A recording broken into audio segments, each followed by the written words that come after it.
On va enchaîner avec le dernier temps de cette matinée. Je laisse la parole à Julie. Et on va pouvoir répondre à toutes vos questions sur les labels. Comment ça marche?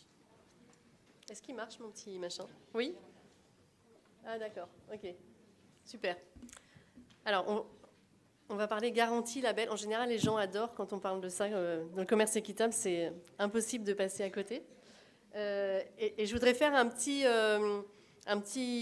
temps de retour en arrière avec où on en était sur ces questions de garantie en 2016 lors des premières assises nationales du commerce équitable Origine France.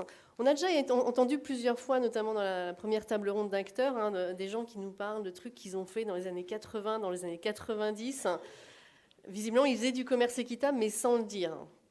Puis la loi de 2014, elle nous a permis de commencer à parler de commerce équitable pour des choses qui existaient déjà, mais qui n'utilisaient pas ce terme-là. Et puis, on s'est aperçu finalement que c'était un vrai problème au moment de ces premières assises nationales en 2016, et notamment dans le dialogue avec les journalistes, parce qu'on a essayé d'intéresser les médias à notre sujet, et les journalistes nous disaient, bon, alors ça a l'air super ce que vous faites, mais pour les consommateurs, comment est-ce qu'ils reconnaissent les produits issus du commerce équitable Origine France? Puis alors moi, bêtement, j'en disais, c'est écrit dessus. C'est écrit dessus. Et puis, en regardant de près les documents qu'on est en train de produire et nos acteurs, il ne marche pas ce truc. Voilà. On s'est aperçu que la plupart des garanties qui étaient utilisées sur les produits de commerce équitable, en fait, ils n'utilisaient pas le terme équitable. Donc, à l'époque, on avait le label d'EcoCert qui, pour les filières françaises de commerce équitable, s'appelait Solidaire. Et puis, on avait aussi Biopartenaire. Alors, c'était un peu mieux parce qu'ils disaient Organic Fair Trade. Mais on a fait un petit sondage auprès de 400 consommateurs et il n'y en a que 23,5% qui font le lien entre Fair Trade et commerce équitable. Ce n'est pas une évidence totale. Alors, Agriéthique, voilà, commençait à arriver dans la grande famille du commerce équitable, mais ça s'appelait Agriéthique et il n'y avait pas écrit commerce équitable dessus. Et puis après, on avait les entreprises qui étaient des entreprises de commerce équitable. C'était une évidence pour tout le monde qu'ils faisaient du commerce équitable. Et leur filière française, ça s'appelait Paysans d'ici, ou ça s'appelait Ensemble solidaire du producteur au consommateur. Donc nous, on étions persuadés qu'on faisait du commerce équitable et que tout le monde était au courant. Et puis en fait, il n'y avait que nous qui étions au courant. Alors depuis, qu'est-ce qui s'est passé? On a quand même un petit peu progressé collectivement. EcoCert a fusionné avec IMO, je vous passe les détails. Bref, aujourd'hui, leur label, il s'appelle Fair for Life, avec un petit cartouche qui dit commerce équitable. C'est donc écrit sur le paquet. Biopartenaire a également fait évoluer son petit logo et ça s'appelle maintenant Biopartenaire équitable et bio. C'est donc écrit noir sur blanc, rouge sur blanc sur le paquet. Paysans d'ici aussi a écrit équitable et bio en France, histoire qu'on sache vraiment de quoi on parle. Agriéthique également a ajouté à son petit logo des informations supplémentaires pour qu'on comprenne bien que le blé est issu du commerce équitable, 100% made in France. Et j'ai vu ma brique de lait au petit déjeuner changer aussi, la brique Ensemble de Biocop. Il y avait avant, ça précisait qu'on était c'était du lait Origine France, et maintenant on précise que le lait est issu du commerce équitable. Donc là, la lisibilité du commerce équitable s'est largement améliorée depuis 2016. C'est la lisibilité au sens premier du terme. Et donc, en 2019, on est sur une visibilité beaucoup plus affirmée. Donc c'est bien. On a d'autres défis. On a aussi une certaine prolifération de produits. Je vous en ai mis juste une partie là, il y en a beaucoup plus, de produits qui arrivent sur le marché, qui affichent commerce équitable de manière diverse et variée, sans que ça passe de référence à un label, un système de garantie. Et puis, c'est des entreprises qui n'ont pas le même historique que les pionnières qui avaient au moins l'excuse d'avoir fait du commerce dès les années 90, mais sans le dire. Donc là, parmi ce petit sample, il y a des entreprises qui probablement font du commerce équitable. Ce n'est pas illégal de ne pas avoir de label. Mais bon, vu qu'il n'y a pas de label, on n'en sait trop rien. Peut-être aussi que parmi ces entreprises, il y en a qui ne font pas du tout de commerce équitable. Donc ça, c'est quand même un peu un sujet, un défi, un problème. Et donc, on va en parler. Et je vous propose d'accueillir pour discuter garantie label nos nouveaux intervenants. Donc Marie Mercuy d'EcoCert, s'il vous plaît. Marie, bienvenue. Et puis aussi Bruno Anctil, vice-président de Biopartenaires. Je suis désolée, je n'ai pas mes lunettes, donc je ne vous vois pas. Merci, bienvenue. Christophe Ebrard de Ethicable, ainsi que Pierrick Deronne de Biocop.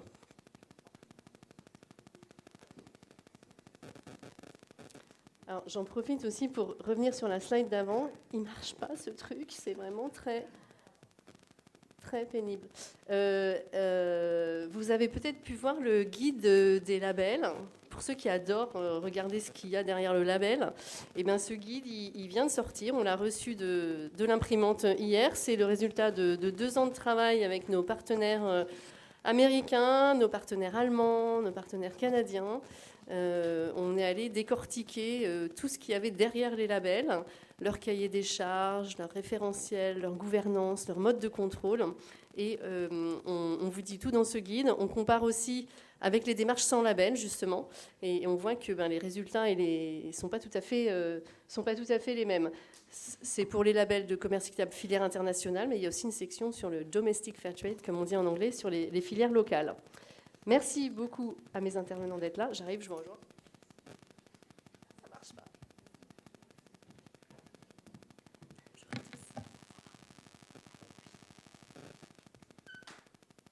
Alors, on va commencer par Marie d'EcoCert.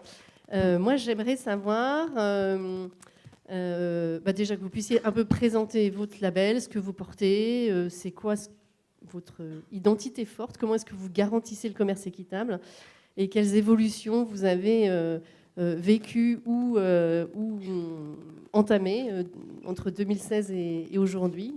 Pour vous, ça représente quoi le commerce équitable Origine France? Ok, alors déjà Fair for Life, c'est une démarche de certification, de labellisation du commerce équitable qui est née en 2006, donc qui est portée aujourd'hui par EcoCert. Elle est née, en fait, elle vient au départ d'une demande d'acteurs de l'agriculture biologique qui souhaitaient certifier des produits qui n'étaient pas certifiables commerce équitable à l'époque. Donc ça, c'est un premier point. Ces acteurs-là, ils ont eu l'intuition, au-delà du prix équitable, de l'importance croissante de la notion de filière, de partenariat, le fait de se connaître les uns les autres. Donc c'est sur cette base-là que Fair for Life aujourd'hui s'est construite et c'est cette vision-là que porte le label. L'idée, c'est vraiment de proposer en fait je dirais un modèle économique de filière résiliente d'un point de vue économique d'abord, mais aussi social et environnemental. Alors, on a vu un peu par quoi ça passait, donc des prix d'achat équitables, des contrats de partenariat sur le long terme qui fixent des volumes, des qualités, qui peuvent fixer des prix minimums garantis, etc. Et le fait que les acteurs se connaissent les uns les autres dans leur filière. Donc ça, c'est des éléments qui sont vraiment importants. Il y a la résilience environnementale, elle passe aussi effectivement par un mouvement vers l'agriculture biologique, mais je reviendrai sur ce point-là. Et l'idée, c'est bien de valoriser et de protéger ces filières qui sont exemplaires sur ces 3 dimensions du développement durable. Une autre particularité, je pense, quelque chose qui forge l'identité de Fair for Life, donc nous on dit souvent l'équité n'a pas de frontières. C'est cette volonté abolir les frontières. C'est un peu brutal et un peu violent comme expression, mais c'est plutôt de chercher à proposer un outil et un modèle qui soit réplicable et qui puisse permettre en fait, qui puisse être réplicable partout. Donc cette universalité et cette vision inclusive du commerce équitable, elle se traduit dans les faits par un cahier des charges qui s'adresse à la fois aux pays du Sud, aux échanges Sud-Nord, mais aux pays du Nord aussi. Le Sud aujourd'hui, c'est quelque chose qui est un peu difficile à définir. Il y a pas mal de pays, on ne sait plus trop si on doit les classer dans le Sud, dans le Nord, etc. Donc nous, on a pris le parti de dire on veut un modèle qui puisse permettre à tout le monde de discuter sur la même base. C'est aussi un standard qui s'adresse à tout type d'organisation. Donc on va pouvoir labelliser un producteur seul, mais aussi des organisations de producteurs qui vont être de 20 producteurs jusqu'à 1000, 2000 producteurs dans les différents pays. Et on va contrôler, et ça c'est un point important, le partenaire équitable qui peut être transformateur, mais aussi les marques qui ont des engagements à tenir autant que les producteurs, en fait. Donc ça c'est un point qui est vraiment important. Un autre point, c'est sur il y a eu des questions sur la bio. Historiquement, donc c'est un label qui est porté par EcoCert. Historiquement, ESR, qui était le label, le visuel précédent, demandait le prérequis de la certification agriculture biologique.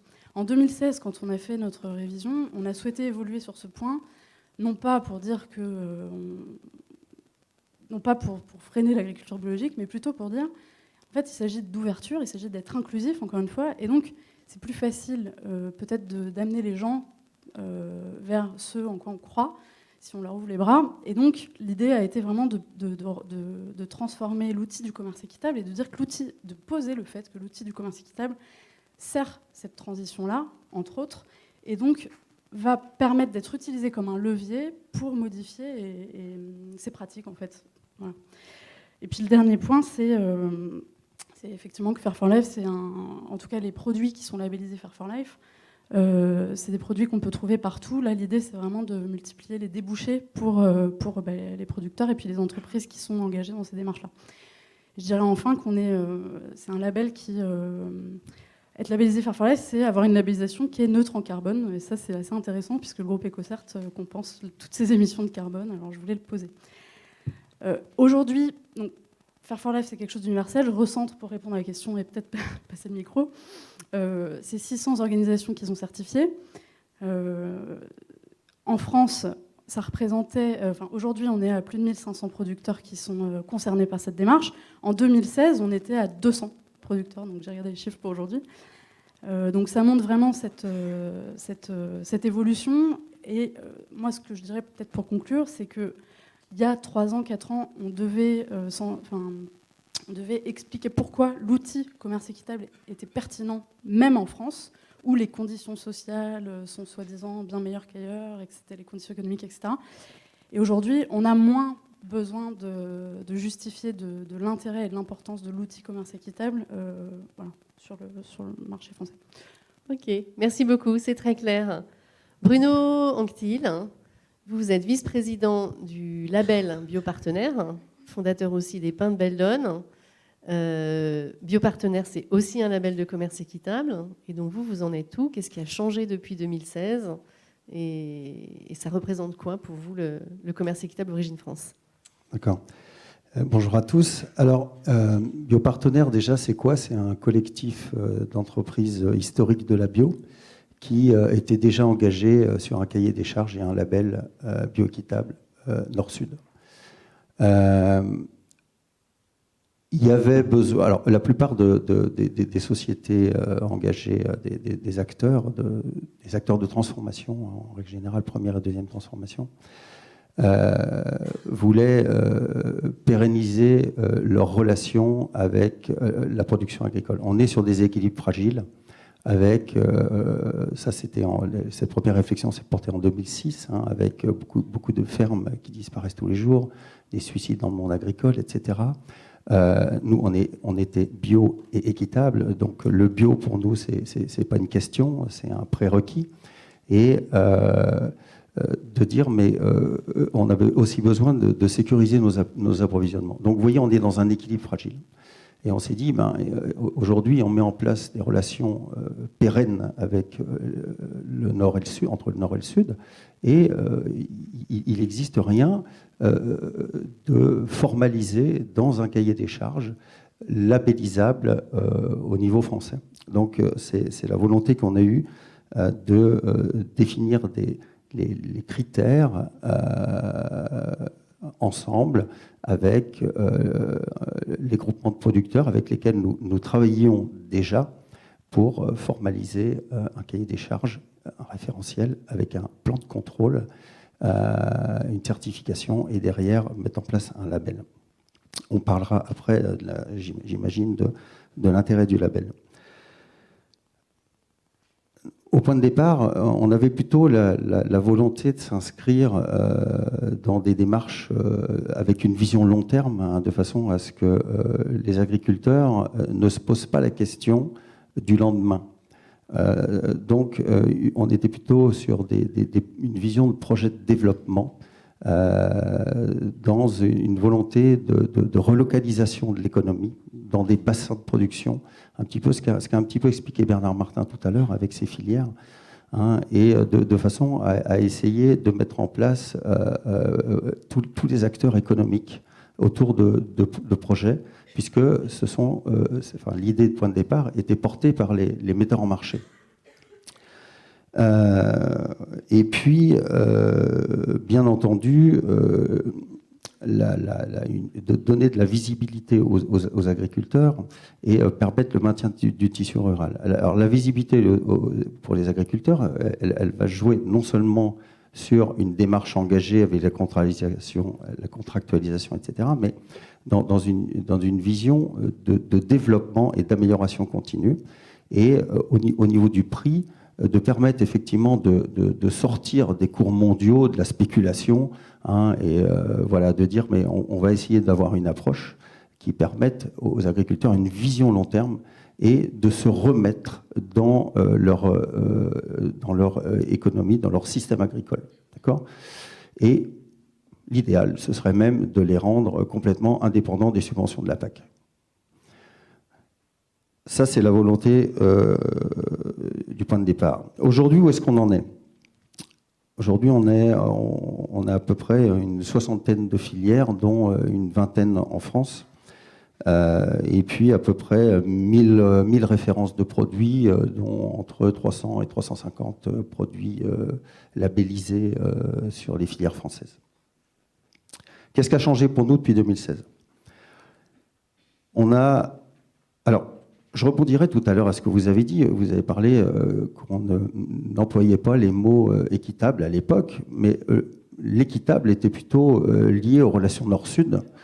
Voilà. Et quid de la compréhension pour les acteurs français, alors qu'il n'y avait pas de démarche encore labellisée, d'une notion de commerce équitable. Donc au début, nous, on s'appelait biosolidaire.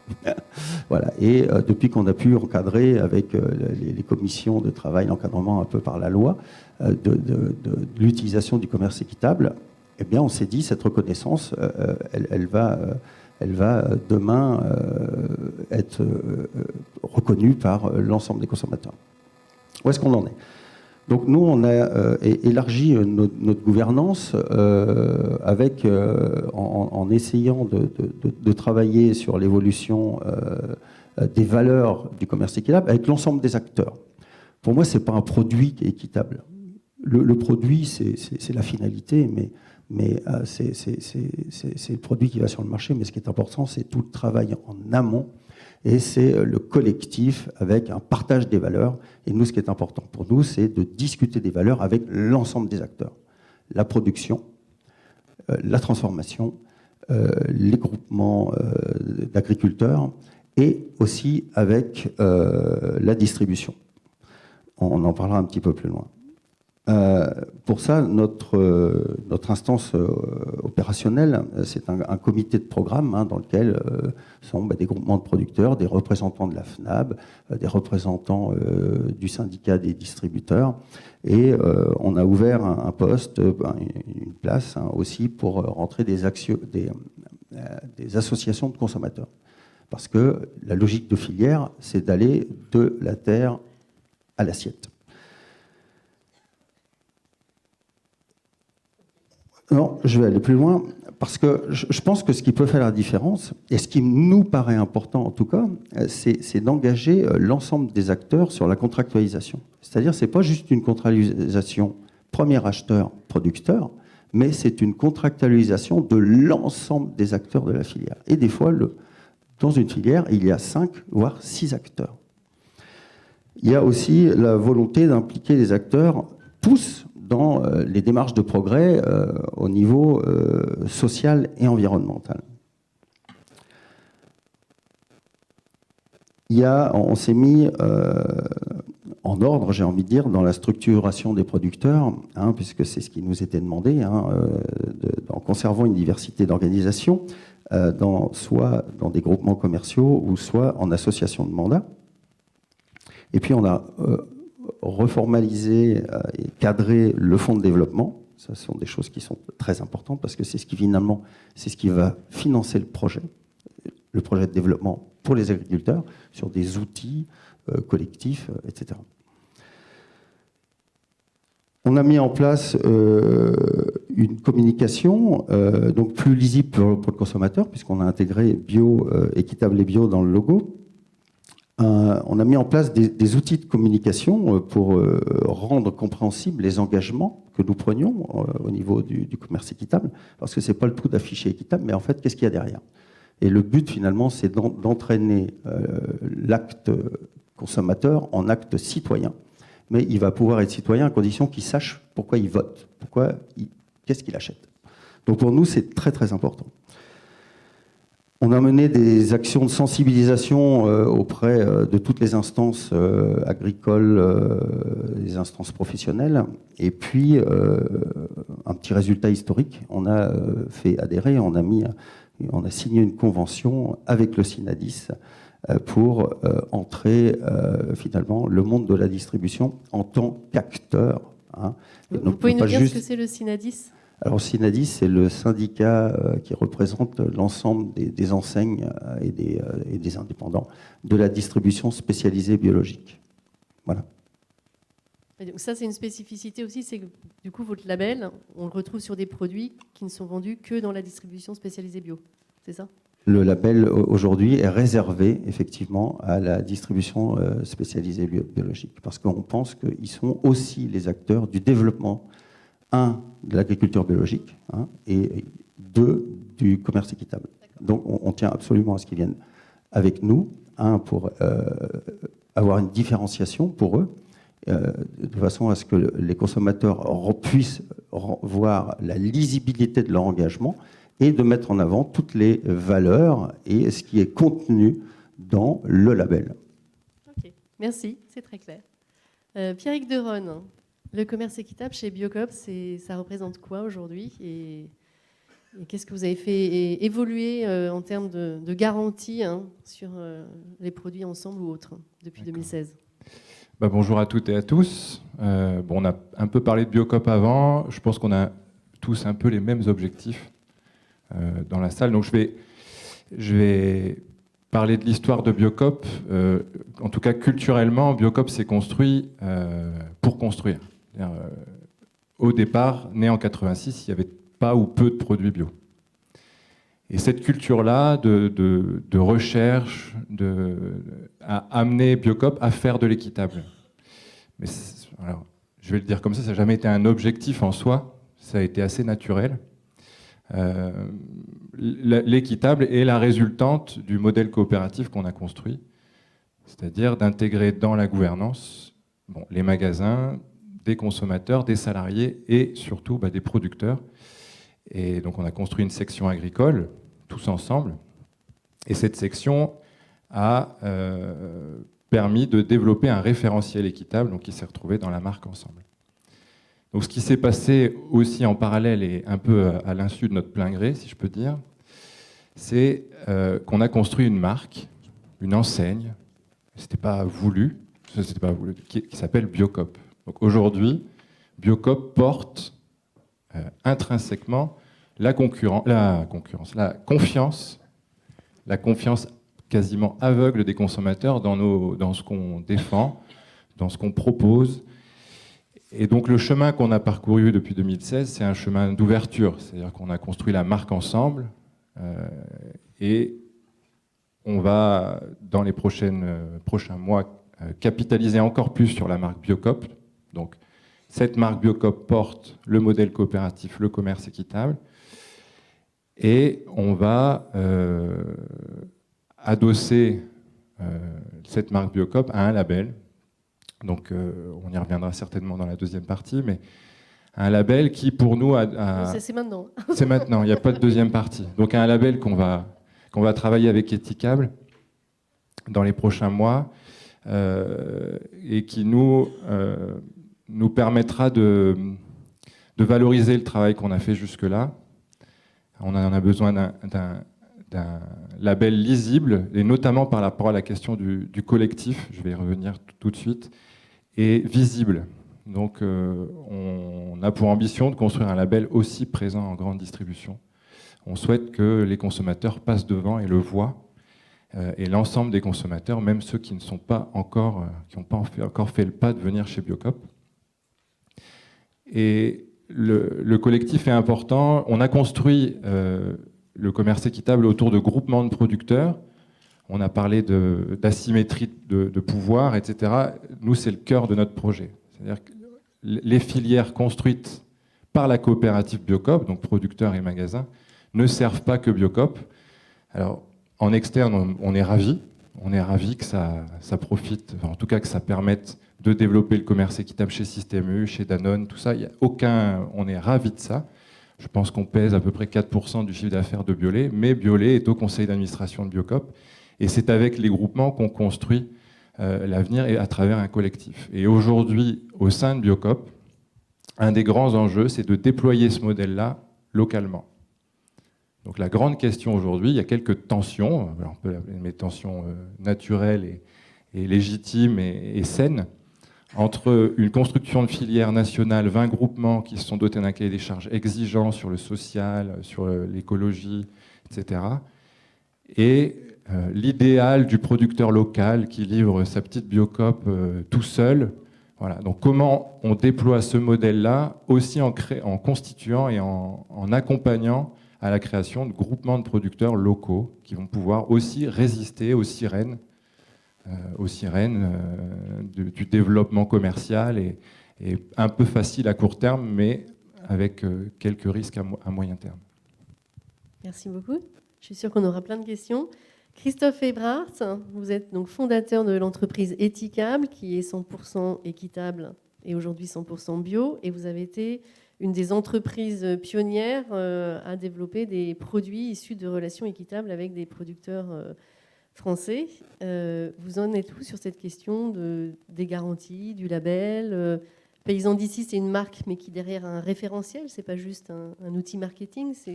Vous êtes doté de règles de relations avec les producteurs qui sont vos partenaires. Vous en êtes où aujourd'hui? Alors, Éthicable est, comme vous le dites, une SCOP. On est une entreprise coopérative qui a été créée en 2003 comme un outil de développement et d'appui au commerce équitable. Un commerce équitable centré sur l'agriculture paysanne et les organisations de petits producteurs. Donc ça, c'était notre essence. C'était les pays du Sud, le café, le cacao, dans un premier temps. Mais très vite, voilà, les consommateurs nous ont amenés à nous intéresser au commerce équitable avec des producteurs français. Ils ont été plus en avance que nous. Ça paraissait évident pour la plupart des gens, dès le départ, dès notre création, de dire et que fait-on avec les paysans de chez nous, et pourquoi pas un commerce équitable avec ces producteurs-là. Donc on a créé la marque Paysans d'ici avec une charte où on a fait tout un travail d'adaptation des critères du commerce équitable avec les pays du Sud pour les adapter aux réalités des producteurs français. On a expérimenté un certain nombre de cas, de situations, de relations avec des producteurs. Aujourd'hui, nous avons 15 partenariats avec 15 groupements de producteurs. Et effectivement, on arrive aujourd'hui à notre actualité. Donc depuis 2016, pour nous, c'est effectivement ce travail en commun avec Biocop et les 35 groupements de producteurs, les 20 groupements de producteurs liés à la marque Ensemble et les 15 groupements de producteurs liés à Paysans d'ici. Un travail de quelques temps déjà qui nous a amené à construire et à consolider ce cahier des charges. Hier encore, nous étions avec l'ensemble des producteurs à discuter point par point les différents critères. Et voilà, pour nous, ça, c'est l'évolution principale, c'est ce passage d'une charte, d'une marque à un label qui se veut ouvert à d'autres. L'idée, c'est que d'autres groupements de producteurs puissent le rejoindre et d'autres entreprises, qu'il puisse demain y avoir différentes initiatives autour de ce cahier des charges. Un cahier des charges qui se veut donc porté par les producteurs, avec une gouvernance qui sera à majorité par les producteurs impliqués dans le commerce équitable. Il y a un point qui nous paraît essentiel, d'avoir que les producteurs soient impliqués dans la définition des règles, du fonctionnement, de qu'est-ce que c'est le commerce équitable, quelle priorité on donne à tel ou tel critère. sur, par exemple, comment on définit les premiums garantis basés sur les coûts de production, par exemple. Ça nous paraît être un sujet important. Voilà, l'ambition est vraiment de créer aussi un label qui soit fortement ancré sur les modes de production. L'ambition est effectivement de favoriser une agriculture paysanne, une agroécologie, et de l'intégrer dans le commerce équitable, et de pouvoir justement permettre à des groupements de producteurs eux-mêmes de définir quels sont et de construire collectivement les critères autour de cette agroécologie. Voilà notre actualité principalement. Ok, merci beaucoup. Est-ce qu'on a des questions du public, s'il vous plaît? Ouais, j'imagine. Oui, on a beaucoup de questions. Alors, est-ce qu'il ne faudrait pas un label national unifié de commerce équitable comme pour le bio? Qu'est-ce que vous en pensez? Ouais, est-ce que la démarche équitable peut faire sans le bio alors que la démarche environnementale fait partie des chartes équitables? Est-ce qu'on peut faire de l'équitable sans le bio alors même que l'environnement fait partie des chartes équitables? Ou alors, pensez-vous que les consommateurs font vraiment la différence entre les labels et les démarches? Oui, c'est une question, ça. Le poids de l'engagement n'est pas vraiment le même et la neutralité des contrôles non plus. Fair for Life, comment peut-on certifier des producteurs seuls alors que la loi parle de producteurs organisés collectivement? Bon, alors il va falloir choisir. Hein. Vous allez devoir répondre, hein, Fair for Life, sur cette question des producteurs individuels. On va revenir tout à l'heure sur la question d'un label national unifié. Et du coup, moi, je vais vous titiller sur les questions de différence entre les labels, différence entre les labels et les démarches. Est-ce que vous pensez que alors, ce que vous venez de nous dire là est super intéressant? On comprend que vous avez des choses vraiment en commun que vous portez tous ensemble, et puis on comprend aussi que vous avez des petites différences les uns les autres qui font que vous n'êtes pas tous dans la même démarche. Vous pensez que c'est lisible, ça? Qu'est-ce que vous pouvez nous dire là-dessus? On ne va pas se mentir, non. Non, ce ne sera pas lisible du consommateur. C'est-à-dire, dans un label, on ne voit pas le référentiel. La question, c'est la question des critères. À un moment, c'est le rôle du public de dire et clarifier ce qu'est le commerce équitable France. Bon. Du public, du secteur public? Du secteur public, des pouvoirs publics de l'État. Je ne sais pas sous quelle forme, mais les labels bio, ça s'est construit aussi avec différents référentiels. Et à un moment donné, l'État a dit stop et a reconnu le label, et par chance, le label le plus exigeant. Donc ça a amené le label AB.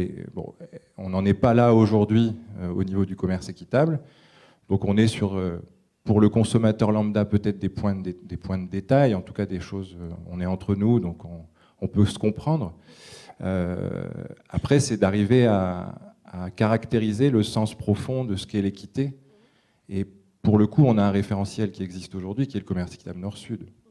Et donc déjà, au moins, qu'on arrive à avoir la même exigence que le commerce équitable Nord-Sud. C'est votre boussole, le commerce? Nous, en tout cas, c'est notre boussole, oui, effectivement. Les autres sur diversité, lisibilité? Ouais, nous c'est notre boussole. C'est d'ailleurs l'exercice qu'on essaie de faire tous les jours en essayant de proposer une lecture qui se veut universelle, quoi. Concernant je pense qu'effectivement, c'est une problématique pour la lisibilité. Après, on a vu qu'on progressait sur la lisibilité de ce qu'est le commerce équitable, et finalement, c'est bien ça le but. Après, peut-être pour ajouter quelque chose de positif à tout ça, il y en a qui parlent de jungle des labels. Nous, ce qu'on voit, c'est quand même des entreprises qui viennent et qui se posent la question de pourquoi il y a autant de labels? Quelles sont les différences entre ces labels? Et lequel me convient le mieux? Et en fait, ce qu'on voit au-delà de la jungle des labels, c'est une véritable réflexion, une appropriation du coup du sujet. Et du coup, comment dire, les entreprises doivent choisir leur chemin finalement. Et donc la jungle des labels aujourd'hui, on peut aussi voir ça comme quelque chose qui vient donner la possibilité à chaque acteur et à chaque organisation de choisir en fonction de son histoire, de ses moyens, de son ambition, de tout un tas de critères, la manière et le chemin qu'elle souhaite prendre pour aller dans une destination qui, comme vous l'avez dit, finalement est commune. Vous voulez dire que c'est une biodiversité riche et fertile? Alors ça peut être vu comme ça, en tout cas. Alors, peut-être pas au niveau du consommateur, et c'est là où l'enjeu, enfin le travail de CEF est important sur le travail de la compréhension sur ce qu'est le commerce équitable. Par contre, voilà, il ne faut pas voir les choses que du côté négatif, et ce questionnement, en fait, il fait partie pleinement du processus. Nous, on cherche à définir une trame qui fonctionne pour tout le monde. Ça ne veut pas dire que c'est quelque chose d'harmonisateur et complètement uniformisant. Au contraire, à chaque filière qui vient, on doit se poser des questions, et c'est probablement ce qui fait que c'est passionnant. Donc ça, c'est le point. Et sur la loi, peut-être, à moins qu'on en reparle après. Voilà. Christophe ? Oui, j'aimerais ajouter quelque chose sur le thème de la jungle des labels.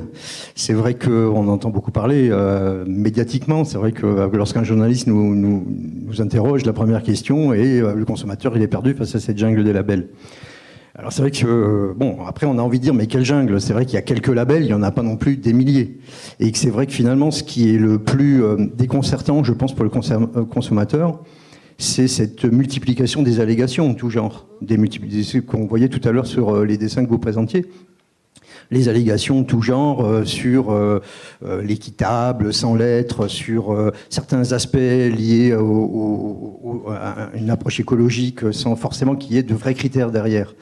Et c'est vrai que même dans le commerce équitable nord-sud, on a vu fleurir aujourd'hui, par exemple dans le cadre du chocolat, il n'y a pas une seule tablette de chocolat aujourd'hui qui ne porte pas la mention d'un programme de l'industrie chocolatière en question, un cocoa plan, un cocoa programme, un cocoa transparency, qui semble être du commerce équitable sans qu'on comprenne vraiment quels sont les critères derrière. Alors, juste là-dessus, je vous encourage à regarder la section afférente dans le guide des labels sur ces démarches-là et qu'est-ce qu'on en sait et qu'est-ce que ça produit. Effectivement, c'est pas du commerce équitable. Voilà, qui ne sont pas du commerce équitable et qui sont plus des programmes de développement et qui font plus partie des politiques de relations publiques et de communication de ces grandes industries. Et le consommateur a constamment face à lui des allégations comme ça et après on comprend qu'effectivement ça se traduit par la jungle des labels. Et il nous semble que les labels, celui qu'on propose et les labels qui existent, ont pour ambition justement de clarifier le débat, d'apporter des critères clairs avec un contrôle autonome des différents acteurs de la filière, avec un positionnement clair qui permet justement de clarifier et d'apporter des critères précis, concrets, avec une légitimité. C'est pour ça aussi que cette idée d'avoir un label porté principalement par les producteurs est aussi source de légitimité. Et on pense que ça va au contraire, enfin on espère, apporter clarifier le débat vis-à-vis du consommateur.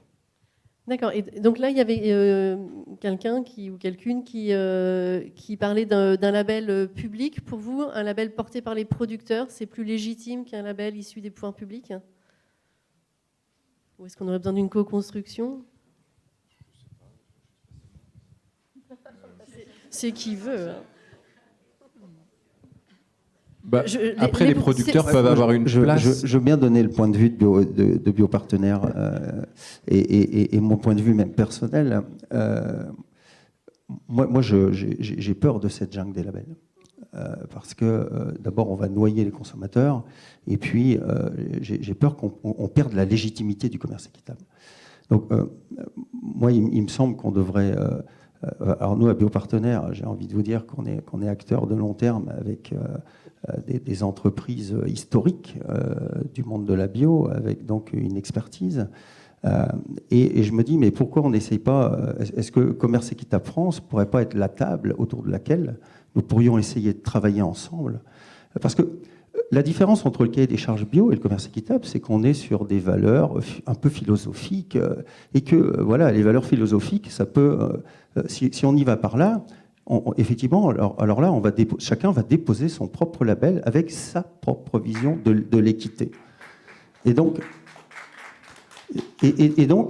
alors je redis, peut-être que on pourrait se retrouver au cœur du commerce équitable pour discuter de ces sujets, pour essayer de recentraliser ça sur un référentiel et d'aller vers les pouvoirs publics pour encadrer effectivement la notion de commerce équitable de façon claire, pour éviter justement cette jungle qui va tous nous perdre et qui parce que quid d'un commerce équitable qui va être mieux que l'autre. Alors je vous dis pas les allégations et les marques, parce que là après ça va être du business, du greenwashing, avec des appellations dans tous les sens, avec plus équitable que l'autre. Et là on va jouer dans la finesse et voilà, et dans la com.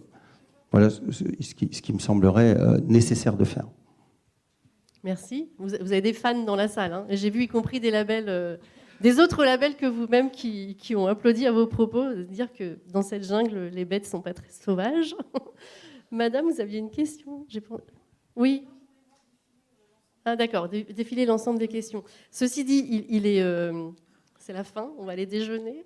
Je vous remercie beaucoup pour non, mais restez là 2 secondes. Sur cette question alors, label unifié, je ne sais pas. On a un peu clarifié la discussion sur les différents labels de commerce équitable qui existent ou qui sont en train d'émerger. Qu'est-ce qu'ils portent ensemble? Qu'est-ce qui les différencie un petit peu? Voilà, j'espère que pour les 200 personnes qui sont dans cette salle, ça, au moins, c'est clair. Pour le reste des Français, on va y travailler. Il y a cette question des allégations sans label que vous avez évoquées tous et qui, effectivement, fait peser quand même un risque sur la crédibilité du commerce équitable pour les consommateurs, pour les entreprises aussi qui s'engagent, si elles ont le même vocable, et puis il y en a pour qui il y a beaucoup plus d'exigences que pour d'autres, c'est un peu compliqué.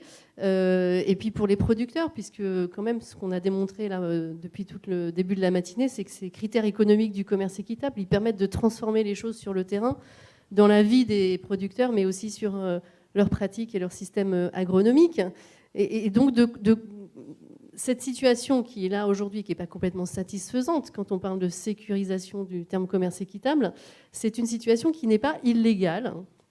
Et donc, on a envie de vous interroger sur cette situation qui n'est pas illégale, c'est-à-dire qui est permise par la loi. Est-ce qu'on peut avoir le petit sondage, Elsa? Oui, tout à fait. Pour avoir votre opinion. Ça sera le dernier sondage de la matinée. Comme vous le savez déjà, en bio, depuis les années 80, il est obligatoire d'avoir un label pour pouvoir apposer la mention bio sur son produit. Dans le commerce équitable, ce n'est pas le cas. C'est-à-dire que vous pouvez être labellisé ou non et porter la mention commerce équitable sur votre produit à partir du moment où vous respectez les critères de la loi. Et donc, notre question pour vous, pour cette fin de matinée, c'est que, est-ce que pour vous, cette situation, c'est pas de souci, c'est aux consommateurs de faire leur choix? Est-ce que c'est illisible et il faut renforcer la loi? Et le dernier choix, c'est ce n'est pas juste et c'est une concurrence déloyale envers les entreprises qui s'engagent dans une labellisation. Et donc, on va prendre quelques secondes pour récolter vos réponses. Je peux reposer la question. Je crois que vous n'avez qu'un choix possible. Et donc, la question est, les produits peuvent être en commerce équitable, les produits peuvent être labellisés ou non et porter la mention commerce équitable. Est-ce que pour vous, cette situation, c'est pas de souci aux consommateurs de faire leur choix?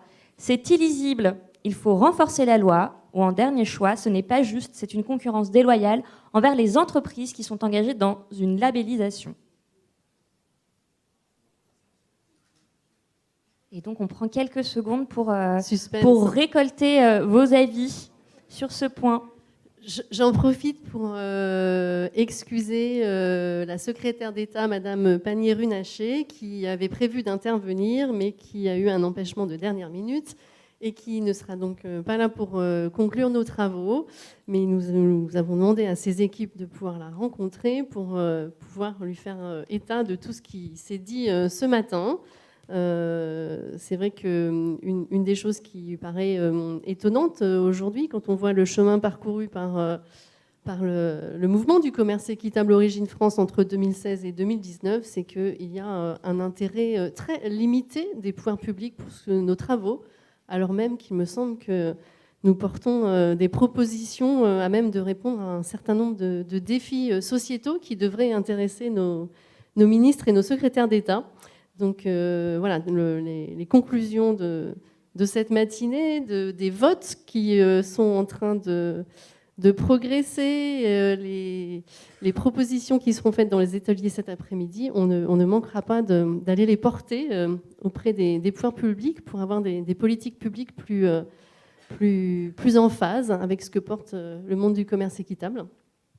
Et alors, on en est où des résultats des votes ? Alors, j'invite les dernières personnes qui n'ont pas encore voté à voter. Et on prend du coup 3 secondes et après, on peut clore les votes. On aura une vision assez représentative de la vie de la salle. On peut y aller.